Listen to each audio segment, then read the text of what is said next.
শিমুলতলী গ্রামের বড় মাদ্রাসার বারান্দায় বসে যখন আব্দুর রহমান কোরআন তেলাওয়াত করত, তখন মনে হতো চারপাশটা একদম শান্ত হয়ে গেছে। ওর কণ্ঠস্বর ছিল যেমন মিষ্টি, তেমনি স্পষ্ট। মাদ্রাসার বড় হুজুর সবসময় বলতেন, রহমান, তোর গলা আল্লাহ পাক আলাদা একটা নূর দিয়েছেন। মাদ্রাসার সেই দিনগুলো, রহমানের দিনের শুরু হতো ফজরের আজানের অনেক আগে। কনকনে শীতেও অজু করে ও যখন জায়নামাজে দাঁড়াত, তখন ওর মনে কোনো ক্লান্তি থাকত না।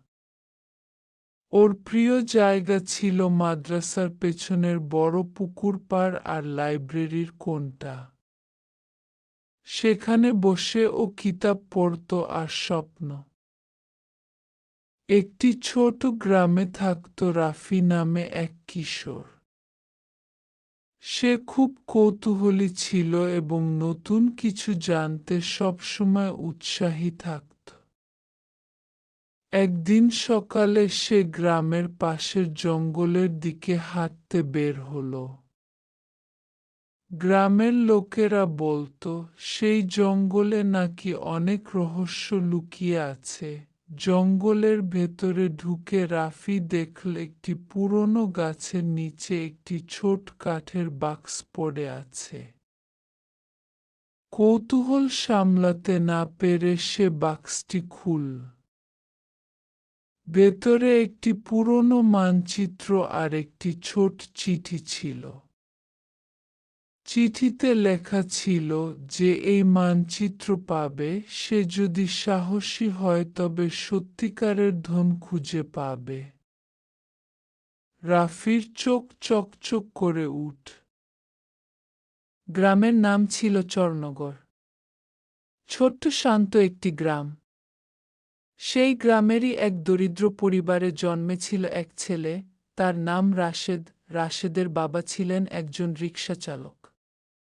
সারাদিন রোদে বৃষ্টিতে রিকশা চালিয়ে যা আয় করতেন তা দিয়েই কোনোভাবে সংসার চলত। রাশেদের মা ছিলেন খুবই ধর্মপরায়ণ মহিলা। প্রতিদিন ফজরের নামাজ পড়ে আল্লাহর কাছে দোয়া করতেন, হে আল্লাহ, আমার ছেলেটাকে মানুষ করে দিও। রাশেদ ছিল খুব শান্ত স্বভাবের ছেলে।